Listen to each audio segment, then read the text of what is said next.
자, 안녕하세요. 운영체제 세 번째 시간, 아주 중요한 시간입니다. 이번 시간에는 프로세스가 무엇인지, 프로세스를 제대로 이해해보는 시간을 가지도록 해보겠습니다. 우리 교재의 3장 프로세스 부분인데요. 자, 프로세스의 정의는 program in execution, 즉 실행 중인 프로그램을 프로세스라고 한다. 이렇게 정의하면 됩니다. 운영체제 입장에서는, 오퍼레이팅 시스템 입장에서는 이 프로그램들을 우리가 실행시켜주는 일을 하는 게 운영체제인데, 그래서 이제 작업의 단위가 프로세스 단위라고 보면 됩니다. 그래서 이 프로세스가, 이 하나의 프로세스가 이제 실행이 되기 위해서는 어떤 자원들이 필요하죠. 어떤 자원들이 필요하면 CPU를 쓸 수 있어야 되고, 메모리에 올라가 있어야 되고, 파일이나 IO 디바이스 등을 이제 리소스들을 이런 걸 리소스라고 하면 되겠죠, 그죠? 이 리소스들을 관리할 수 있어야 됩니다. 다시 말하면 우리가 이제 컴퓨터라는 게 CPU와 메모리 구조로 되어 있고, 이 메모리에 있는 인스트럭션들을 하나씩 배치해 와서 엑스큐트 하는 거를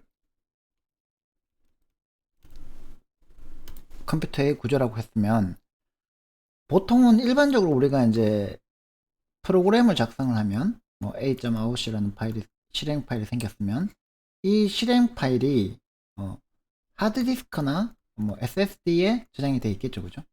스토리지에 저장되어 있습니다, 그죠? 근데 이 스토리지에 있는 거를 다이렉트로 CPU가 가져와서 실행하지는 못해요. 그러면은 우리가 이제 쉘에서 이 a.out을 실행시켜 주거나, 아니면 이제 그 GUI에서 아이콘을 더블 클릭하면 요 하드디스크의 스토리지에 저장되어 있는 프로그램을 set of instruction이죠. 명령어들의 집합을 메모리에 이렇게 로드하면은 이제 CPU 입장에서 얘를 패치해 가지고 실행할 수 있는 그런 상태가 되죠, 그죠? 요 상태에 있는 프로그램을 우리가 프로세스라고 합니다. 프로그램 인 execution이죠, 그죠? 그러면 이제 얘가 메모리도 필요하고, 자, 메모리에 올라왔다고 해서 다 실행되는 게 아니라 이 CPU를 점유해야 되죠. 우리가 이제 타임 쉐어링을 해서 여러 개의 프로세스가 동시에 CPU를 공유하고 있기 때문에 콘커런트하게 실행되려면 얘를 점유할 수 있어야 된단 말이죠, 그죠? 그 다음에 이제 이 실행을 하다 보면 여기 그거 외부 장치에 있는 여러 가지 뭐 파일 시스템이라든지, 여기 하드디스크에 있는 파일이라든지, 아니면 뭐 프린트 드라이브라든지, 이런 모니터라든지, 이런 것들을 우리가 IO 디바이스를 통해서 리소스들을 파일 시스템 같은 데서 리소스들을 오픈하고 이렇게 할 수 있겠죠, 그죠? 자, 그래서 이제 OS가 해야 될 가장 기본적인 일은 뭐냐면은 프로세스를 관리하는 일을 해야 됩니다. 자, 그래서 이제 여러 개의 섹션으로 나누어져 있는 이 프로세스, 이 프로세스의 메모리 레이아웃을 살펴보면, 자, 이렇게 나눠지죠. 텍스트 섹션, 즉 실행 executable 코드, 명령어들이 쭉 이제 있는 것들을 우리가 텍스트 섹션이라고 하고, 그 다음에 데이터 섹션, 이제 그 전역 변수들, 이런 걸 뭐 x equal 50 이렇게 해가지고 전역 변수들을 저장했으면 이제 데이터 섹션에 저장이 돼 있겠죠, 메모리. 그 다음에 이제 힙 영역, 우리가 함수 호출을 하면은 이 힙의 함수 스택이 쭉 쌓이잖아요, 그죠? 그 다음에 이제 스택 섹션, 여기는 이제 우리가 이제 어떤 제가 말을 실패했습니다. 우리가 함수 호출을 했을 때 쌓이는 그 영역은 스택 섹션이고, 어떤 펑션 파라미터라든지 아니면 리턴 어드레스라든지 지역 변수라든지 이런 걸 저장하는 영역은 이제 우리 스택 섹션이고, 힙 영역은 이제 메모리 얼로케이션을 했을 때 다이나믹 메모리 얼로케이션, C에서는 대표적으로 mlock, 자바 같으면 U, 이런 걸 하면 이제 힙 영역에다가 메모리를 확보합니다, 그죠?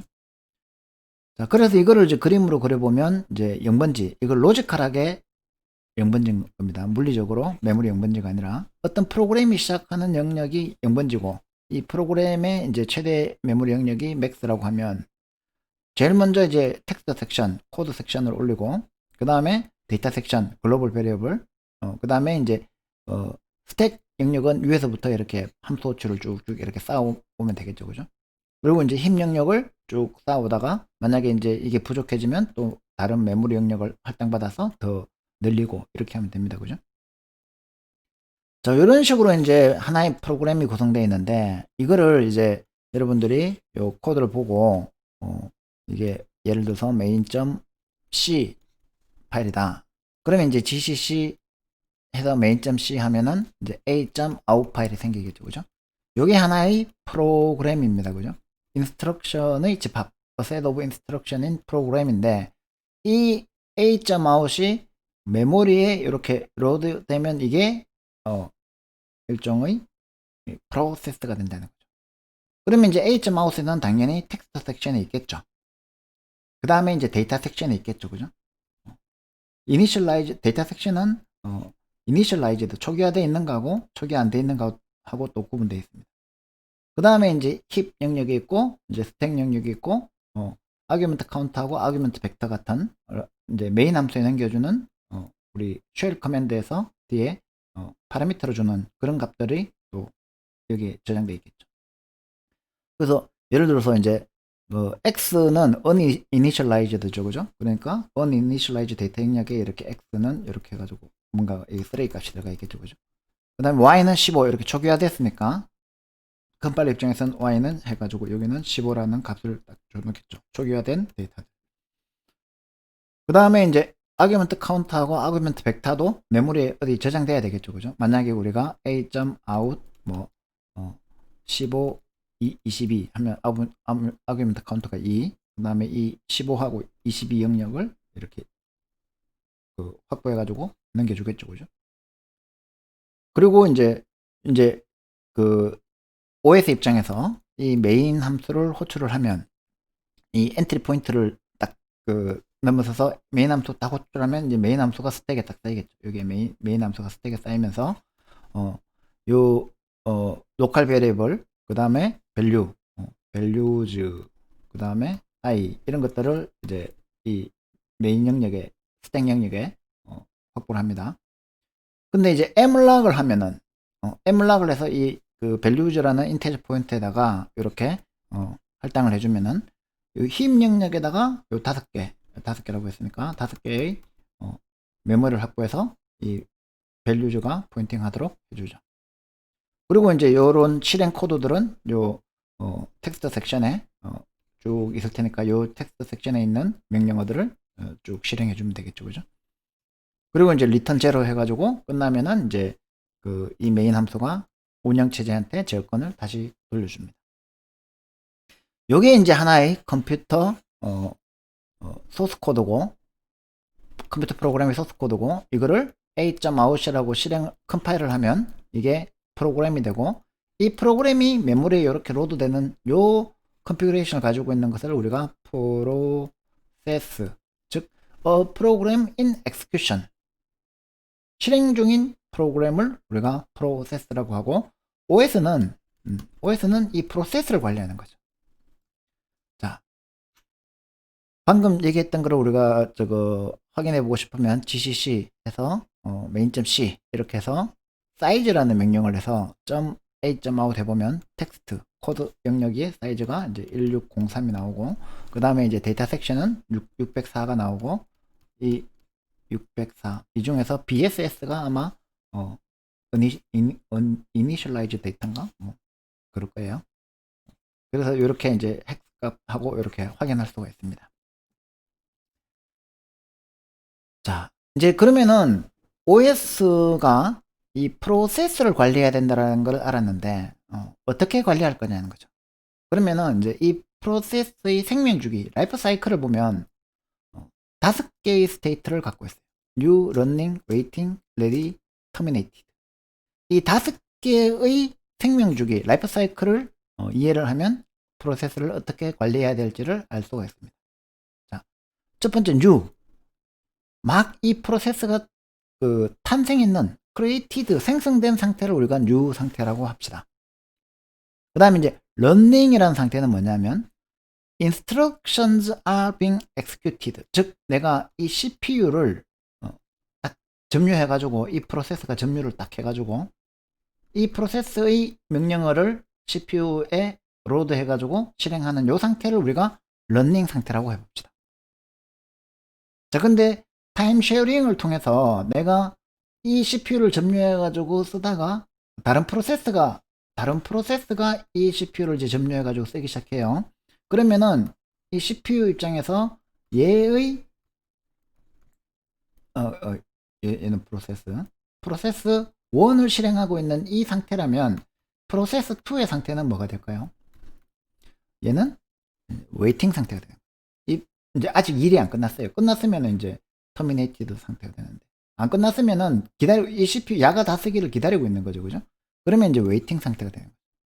주로 이제 IO를 했으면 내가 시간을 너무 오래 끌어가지고 이 CPU를 양보했으면은 자발적으로 웨이팅 상태에 가는 거고, 혹은 이제 IO를 했으면 그 IO가 끝날 때까지 대기하는, IO 컴플리션이 일어날 때까지 대기하는 그런 시그널이 인터럽트로 올 때까지 대기하는 상태가 이제 주로 웨이팅 상태가 되는 거죠.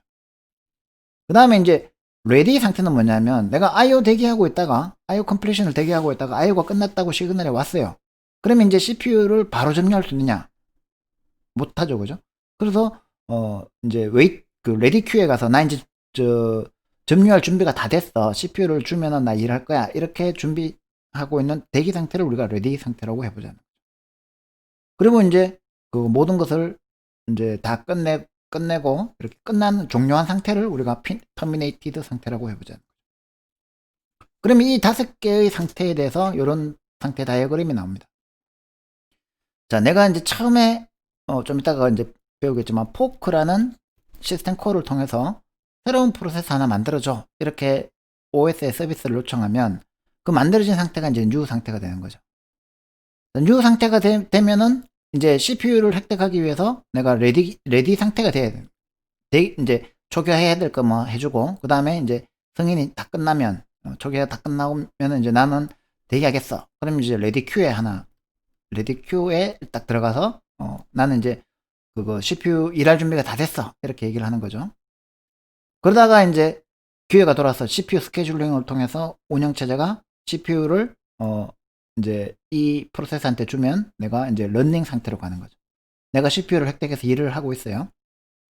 일을 하고 있다가 이건 내 너무 오래 썼는데, 혹은 이제 운영체제가 야 너 너무 오래 사용했다, 이제 좀 쉬어, 이래가지고 인터럽트를 주면 다시 레디 상태로 바로 가서 또 기다리는 거죠.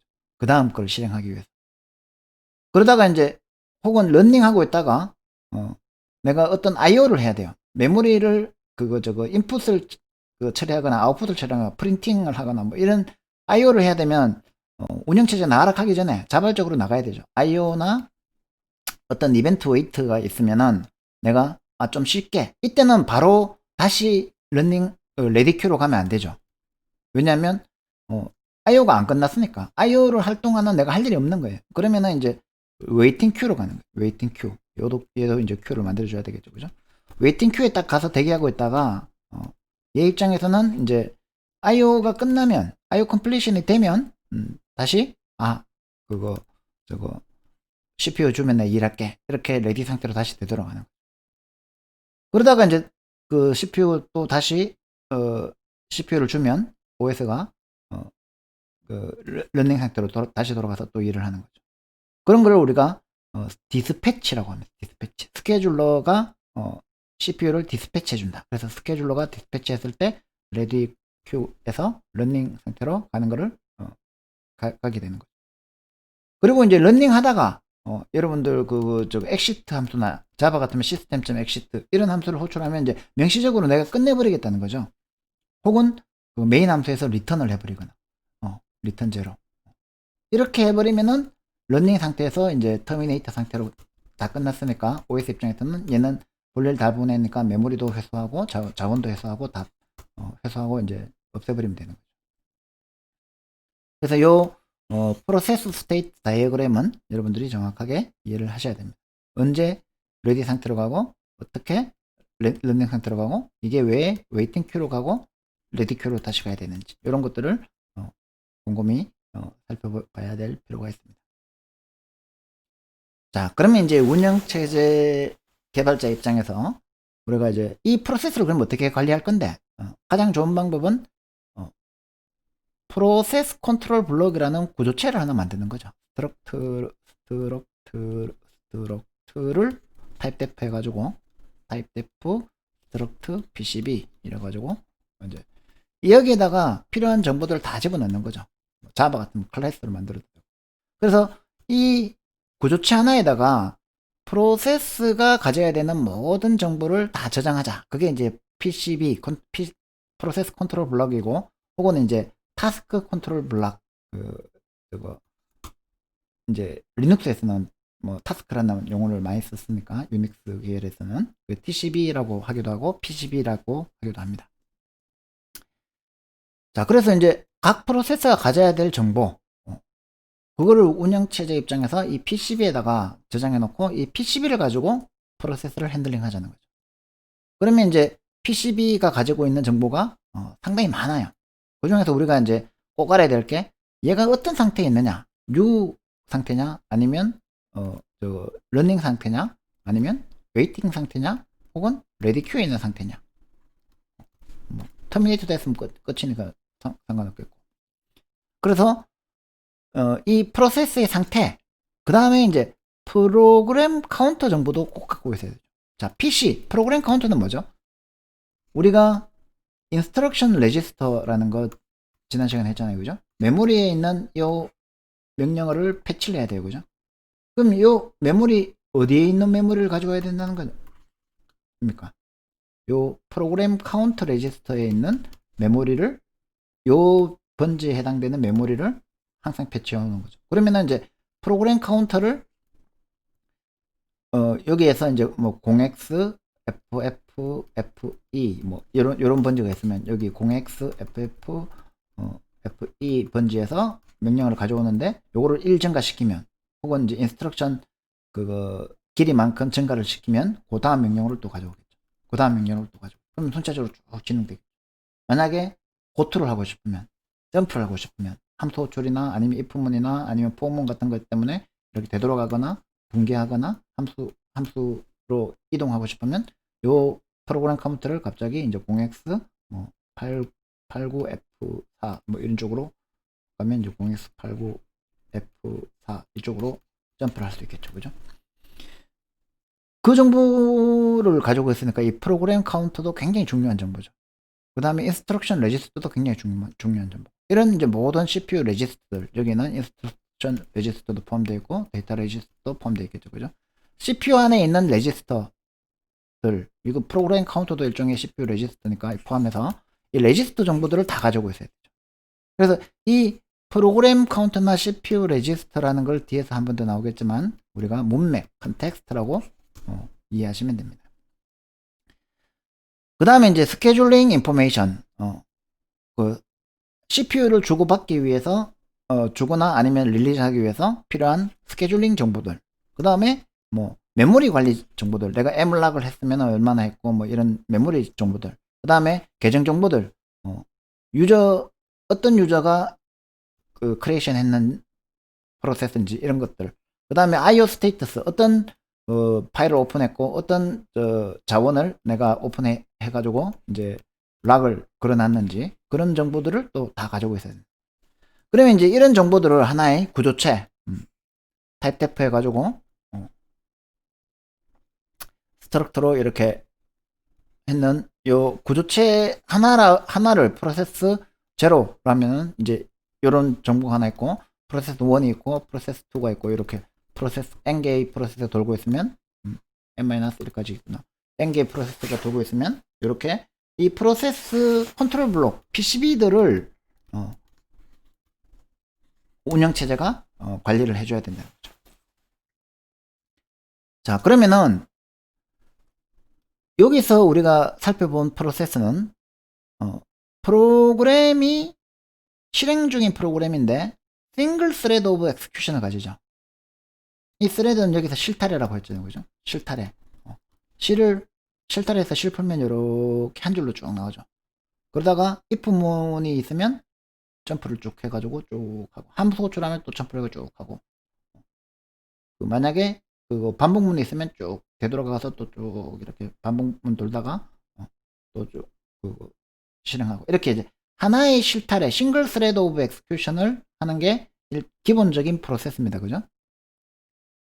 그러면은 이제 우리 CPU 운영체제 입장에서 CPU가 한 개 있고 싱글 스레드 오브 엑스큐션을 가지고 있는 여러 개의 프로세서가 이제 메모리에 들어가 있어요. 그죠? P0, P1, P2. 그러면은 CPU에 있는 프로그램 카운터가 한 개 있고, 그 다음에 이제 인스트럭션 레지스터가 또 한 개 있고, 데이터 레지스터가 쭉 있겠죠. 그죠? 그러면은 이 프로그램 카운터에 따라서 요 프로세스에 있는 싱글 스레드 인스트럭션을 가져와서 쭉 이제 순차적으로 실행한다 그러면 싱글 스레드 오브 엑스큐션이죠. 그죠? 얘도 싱글 스레드 오브 엑스큐션이죠. 얘도 싱글 스레드 오브 엑스큐션이죠. 그러면 이제 요거를 이제 요 정보를 PCB를 만약에 요걸로 바꿔주면, 현재 이 CPU를 실행하고 있는 거를 요걸로 바꿔주면 여기 있는 거를 또 가져오게 되겠죠. 그러다가 이제 여기에서 실행하다가 자 P0에서 쭉쭉 실행하다가 요까지 실행했는데 만약에 PCB 컨트롤 블록을 교체를 해버렸어요. 그럼 PCB를 그대로 저장해 있다가 P1이 이제 또 쭉 실행하고 다시 되돌아왔을 때 P0는 요 다음부터 실행하면 되겠죠. 그죠? 그러면 이제 이 싱글 스레드 오브 엑스큐션은 쭉 이어서 시간의 시분할을 통해서 쭉 실행이 된다고 볼 수 있습니다. 자, 그런데 이제 이 싱글 스레드 오브 컨트롤을, 그러니까 하나의 쭉 이어지는 거를 우리가 한 번에 한 태스크밖에 못하기 때문에 이거를 이제 여러 개를 동시에 멀티플 스레드 오브 엑스큐션, 여러 개의 동시에 실행해 주는 거를 우리가 멀티 프로세싱이라고 한다고 했죠. 그죠?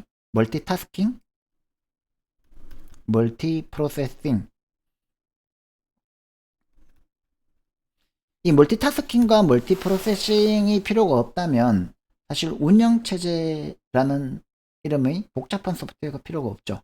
그래서 운영체제의 가장 핵심적인 기능은 이 멀티태스킹과 멀티 프로세싱을 제공해 주는 겁니다. 근데 이제 하다 보니까 이 프로세스 안에서도 싱글 스레드 오브 엑스큐션으로는 부족하더라는 거죠. 프로그램 한 개 내에서도 이렇게 여러 개의 스레드가 동시에 이렇게 실행돼야 될 필요가 많아졌다는 거죠. 프로그램이 복잡해지면서. 그래서 그거를 이제 스레드라고 부릅니다. 요 스레드하고 요 스레드하고 헷갈리면 안 됩니다. 이거는 이제 여기서 싱글 스레드 오브 엑스큐션이라고 얘기하는 거는 이제 실행이 한 줄로 이렇게 실행된다는 거를 이제 얘기하는 거고, 이 용어에서 따와가지고 이제 아예 스레드라는 거를 이제 새로 만들었어요. 프로세스보다 더 가벼운 라이트 웨이트 프로세스라고 해서 하나의 프로세스 안에서도 아까 우리가 했던 것이 PCB라는 걸 이용해 가지고 OS가 이 PCB를 이용해서 여러 개를 동시에 타임 쉐어링 하면 되듯이 프로세스 안에서도 또 쪼개 가지고 여러 개로 하면 되지 않을까? 나중에 이제 조금 스레드 쪽에 가가지고 이게 4장에 나오거든요. 그래서 챕터 4장에서 조금 더 자세히 살펴보겠지만, 이렇게 프로세스를 여러 개 하는 것보다 스레드를 여러 개 하는 게 훨씬 더 장점이 많아요. 그러다 보니까 이제 지금은, 옛날에는 이제 멀티 프로세싱이 위주였지만 지금은 멀티 스레딩이 대세죠. 대부분 다 멀티 스레드로 프로그램을 합니다. 그래서 자바에서는 아예 멀티 스레딩 위주로 되어 있죠. 그죠? 그래서 여러분들이 대부분 병렬 처리를 할 때는, 콘커런시가 필요할 때는 병행성은 스레드로 제공해 주면 됩니다. 아주 특별한 경우는 프로세스로 아직 멀티 프로세스를 사용해야 될 경우도 있긴 있어요. 그렇지만 대부분은 스레드가 위주인데, 일단 멀티 프로세스 개념을 알아야 스레드로 갈 수 있기 때문에 우리는 이번 시간에는 프로세스를 위주로 공부를 하도록 하겠습니다.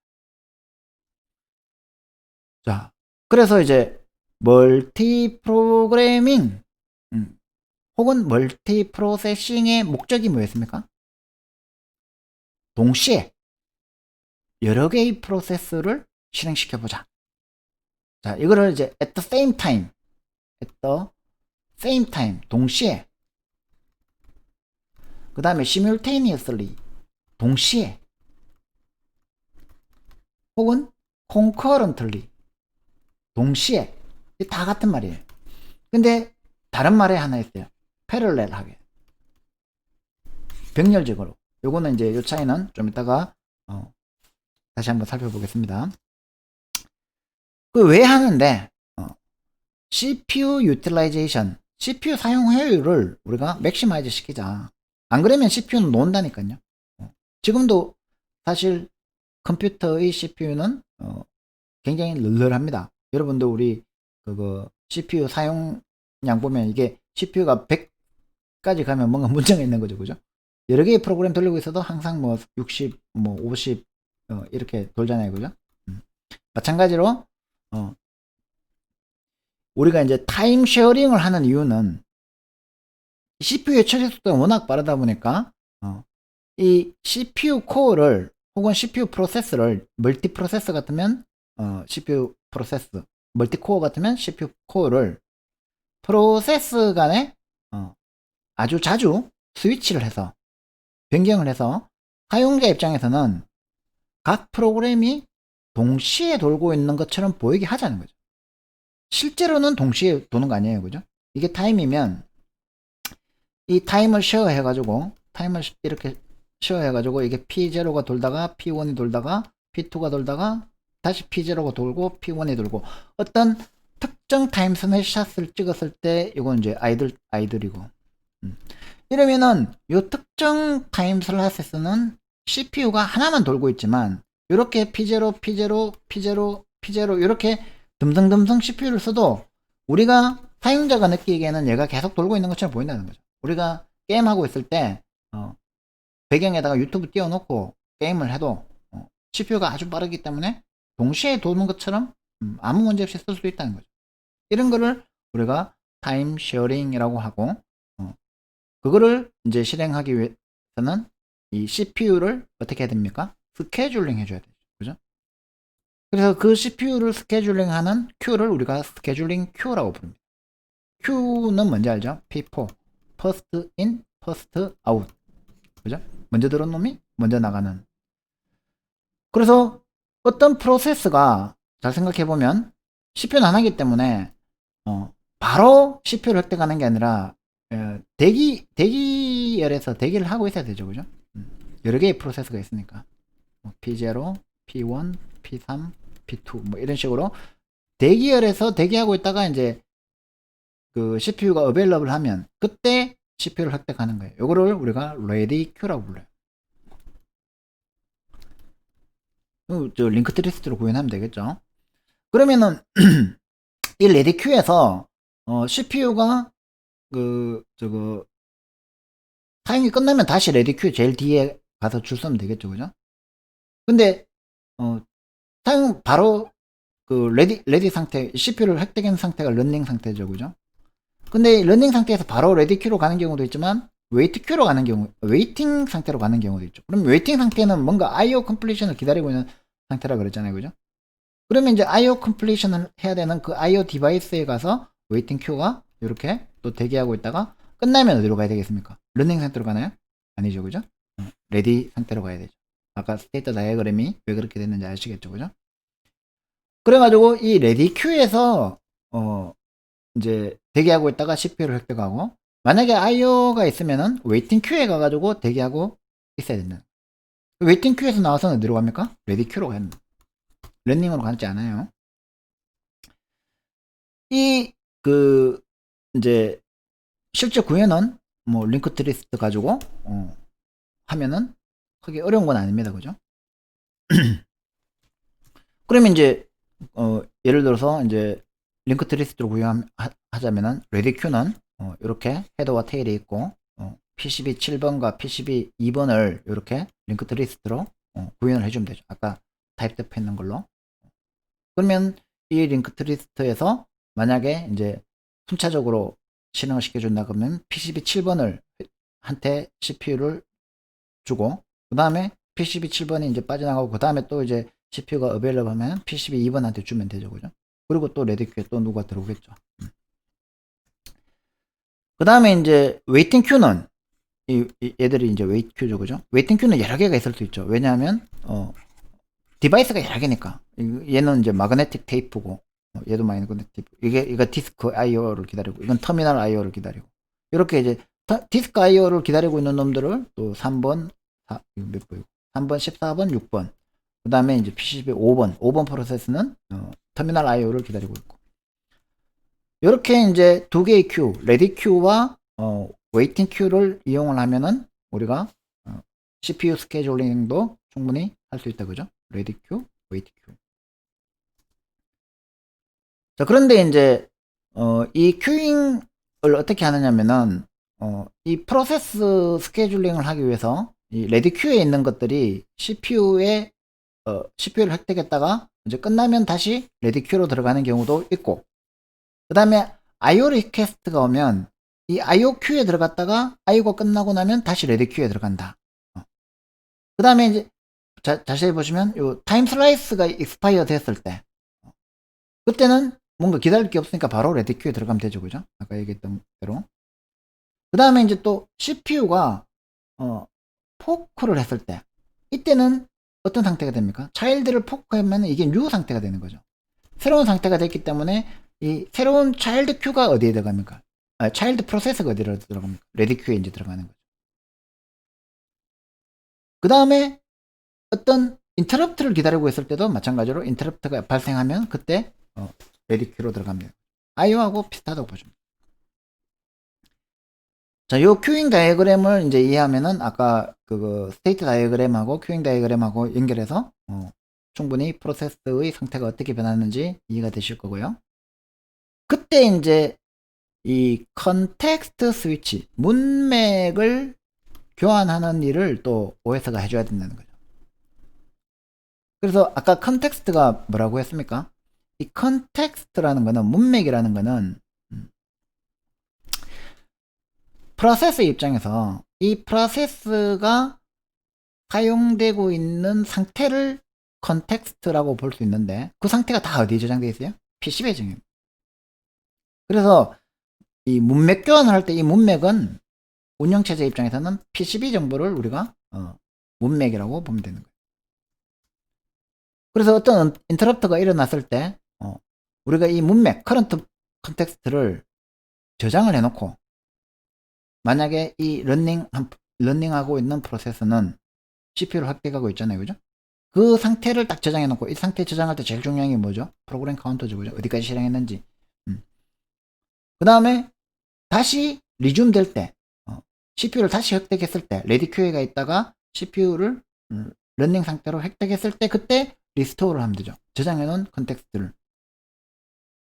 그래서 이제 컨텍스트 스위치라는 거는, 문맥 교환이라는 거는 어떤 타스크가 CPU 코어를 다른 프로세스한테 이제 넘겨주는 건데 두 가지 일을 하면 된다는 거죠.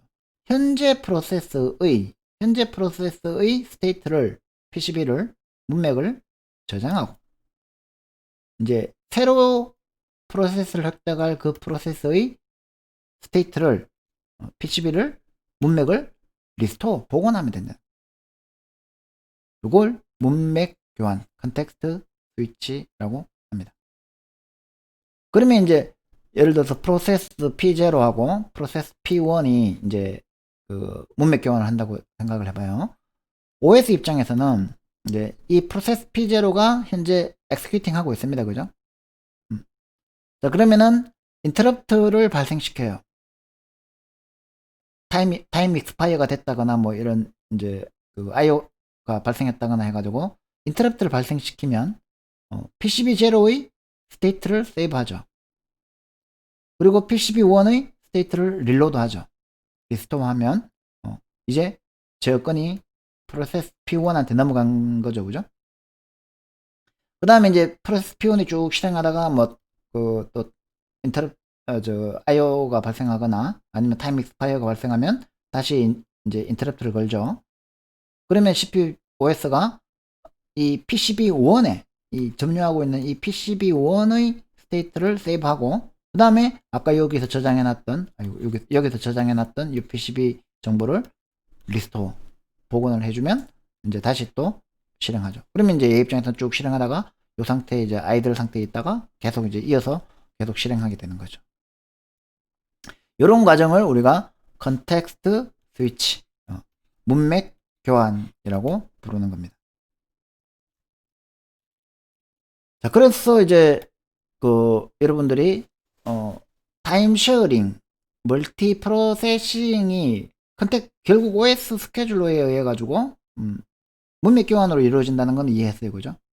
그러면 이제 우리가 오퍼레이팅 시스템의 서비스를 받아서 이 프로세스를 생성할 줄 알아야 되고, 그 다음에 언젠가는 종료하겠죠, 그죠? 그래서 여러분들이 프로세스 크리에이션은 운영체제 배우기 전에는 거의 안 해봤을 거예요. 왜냐하면 별로 그런 거 할 일이 없잖아요. 자, 그래서 프로세스를 새로운 프로세스를 프로세스가 새로운 프로세스를 생성할 수 있다는 거죠.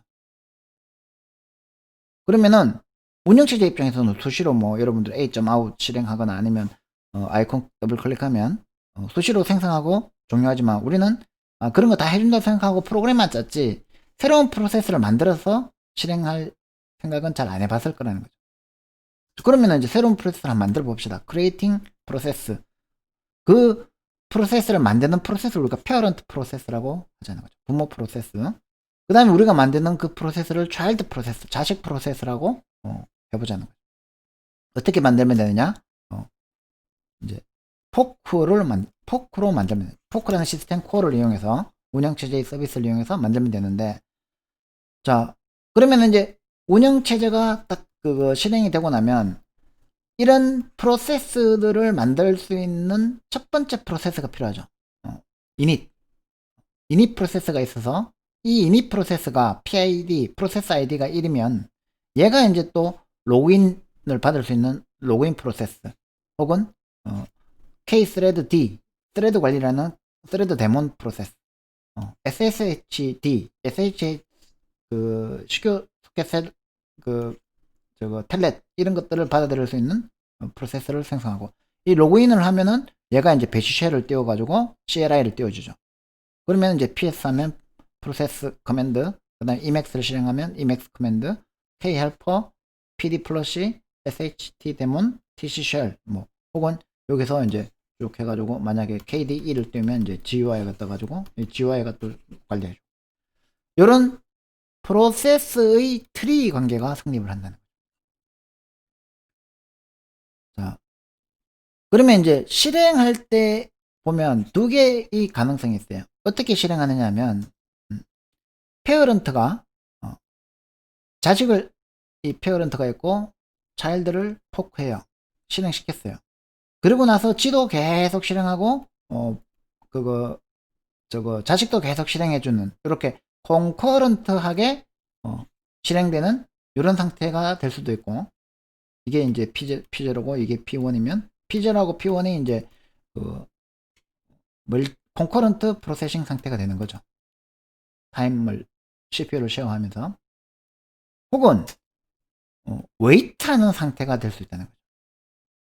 내가 자식을 생성해 놓고 이 자식이 쭉 도는 동안 일종의 IO 컴플리션처럼 이 프로세스가 터미네이트 할 때까지 기다렸다가 얘가 터미네이트 하면 이제 얘가 다시 실행을 재개할 수 있는 이런 두 가지 옵션이 있다는 거죠.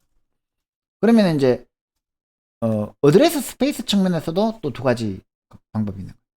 자, 이 프로세스 제로가 있습니다. CPU 입장에서 OS 입장에서 이 CPU의 컨텍스트, 이 P0의 컨텍스트를 이제 PCB를 PCB 제로라고 갖고 있어요. 그러면 이제 얘가 쭉 이제 CPU 점유해서 쭉 실행하다가 이제 이 P0의 차일드 프로세스한테 넘겨주는데, 만약에 똑같은 일을 하는 프로세스라면 굳이 별도의 영역을 이렇게 P0라고 P1이라고 잡을 필요가 없죠. 콘텍스트, 그러니까 텍스트 섹션이 똑같다면, 실행하는 텍스트가 똑같다면 얘를 그대로 쓰면 되잖아요. 그래서 PCB만 따로 있으면 되잖아요. 그죠? PCB1만 따로 있어가지고 이 PCB에 프로그램 카운터가 있고 이 PCB에 프로그램 카운터가 있잖아요. 그죠? 그러면은 얘가 실행하는 위치하고 얘가 실행하는 위치가 다르면 되는 거지, 굳이 얘를 분리할 필요는 없잖아요. 그죠? 그래서 이렇게 어드레스 스페이스를 주도 공간을 페어런트 프로세스와 이렇게 복제를 하는 경우하고 새로운 프로그램을 로딩하는 경우로 나눠진다. 자, 이걸 이제 실제로 한번 프로그램을 돌려봐야 여러분들의 이해가 될 거예요. 자, 이 프로그램을 한번 실행을 해보세요. 메인 함수에서 PID, 프로세스 ID입니다. 이 PID 정보는 이제 포크를 호출하면 리턴해줘요. 자, 포크 차일드 프로세스, 포크를 하면 새로운 PID를 리턴 받았습니다. 그러면 이 PID가 0보다 작으면 에러가 난 거예요. 그래서 무시하면 되고, 자, 요 두 가지 경우, PID가 0인 경우하고 이제 0보다 작은 경우로 걸렀으니까 PID가 0보다 큰 경우하고 두 가지로 나뉘죠. 그럴 때 execlp 해가지고 bin 밑에 ls라는 명령어를 얘가 실행시키는 거하고 wait nul을 호출하는 거하고 요 프로그램을 실행을 해보면 이제 어떤 결과가 벌어지느냐, printf child complete 해가지고 이제 ls가 실행되고 난 다음에 child complete가 실행됩니다. 자, 요거에 대해서는 요 경우가 이제 설명을 먼저 하고 넘어가자면, 자, main.c를 호출하면 여기에 이게 이제 p0라고 합시다. p0라고 했는데 이제 포크를 하면 포크를 해가지고 p1이 생겼는데 이 p1하고 p0하고 p1은 똑같아요. 그 다음에 p1의 컨텍스트를 execlp 해가지고 ls로 갈아 끼운 거예요. 그러면 이제 얘가 ls가 실행이 되겠죠. 그죠? 그러면 다시 웨이트를 했기 때문에 얘가 실행이 끝날 때까지 기다리는 거예요. 그리고 나서 child complete 해가지고 얘가 호출이 되는 거예요. 자, 요거에 대해서 자세한 거는 다음 시간에 제가 실습을 통해서 설명을 하겠습니다. 그래서 이제 결국에는 페어런트 입장에서는 PID 포크를 해가지고 이렇게 두 가지로 분개된다는 거죠. 페어런트 아이디가 0인 경우하고 페어런트 아이디가 0보다 큰 경우하고 나뉘어지는데, 페어런트 아이디가 프로세스 아이디가 PID가 0보다 큰 경우, PID가 0인 경우, 얘는 차일드이기 때문에 아까 그 execlp를 실행하고 exit를 한 거죠. 끝났으니까. 그때까지 얘는 웨이트를 하고 있었다는 거죠. 그러다가 이제 페어런트도 리줌 돼가지고 프린트하고 끝난 거예요. 요런 사이클을 그리게 되는데, 요거를 여러분들이 잘 이해를 해야 뒤에 실습을 이해할 수가 있을 겁니다. 자, 포크를 통해서 프로세스를 생성하는데 방금 우리가 살펴보기도 했지만, 그러면 이제 종료는 어떻게 하느냐, 그냥 파이널 스테이트먼트 마지막 문장을 실행한다. 주로 이제 리턴이겠죠. 그죠? 리턴 해가지고 끝나면은 프로세스가 끝나는 거죠. 근데 중간에 내가 강제로 끝내고 싶으면 exit를 호출하면 돼요. 이것도 시스템 콜입니다. 그래가지고 이제 OS 보고 나 끝났으니까 모든 정보를 해제해줘 이렇게 부탁을 하면 되는 거고, OS 입장에서는 이제 끝났으면 메모리를 다시 해제하고 회수하는 거죠. 모든 리소스들, 메모리뿐만 아니라 파일을 오픈하고 있으면 파일도 회수하고, IO 버퍼를 열어놓고 있으면 IO 버퍼도 회수하고, 이렇게 다 회수해버리면 끝나는 거죠. 자, 그런데 이제 이렇게 포크를 통해서 프로세스를 생성했는데, 자, 페어런트가 포크를 했어요. 그죠? 포크를 해가지고 이제 차일드를 하나 생성했어요. 그리고 난 다음에 웨이트 안 하고 그냥 리턴 제로 해가지고 끝나면, 페어런트가 끝나버리면 어떻게 됩니까? 부모 없는 자식이 탄생하죠. 부모가 지금 돌아가셨어요. 그런 거를 우리가 좀비 프로세스라고 부릅니다. 그래서 이 좀비 프로세스, 자, 반대로 비슷하게 이 페어런트 프로세스가 제가 거꾸로 했네요. 자, 페어런트 프로세스가 웨이트를 호출하지 아니하고 종료했다. 그러면 이제 오픈이 되는 거죠. 고아가 되는 거죠. 부모가 없어요. 그죠? 오아폰.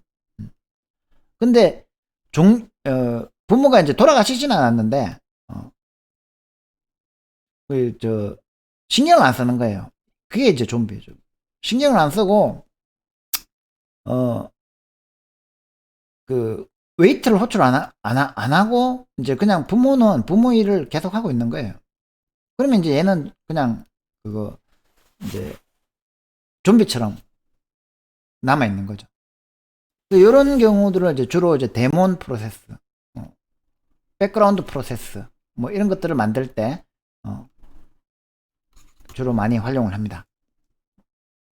자, 그래서 이제, 지금 이제, 요번 시간에 프로세스의 그냥 기본 개념을 이론적으로 이해했는데, 실제로 이렇게 이제 프로그램을 돌려봐야 여러분들이 포크를 이해할 수 있는데, 주로 이제 우리 교재에 있는 연습 문제들 풀어보면서 이 포크를 통한 프로세스의 생성, 공기를 살펴보도록 하겠습니다.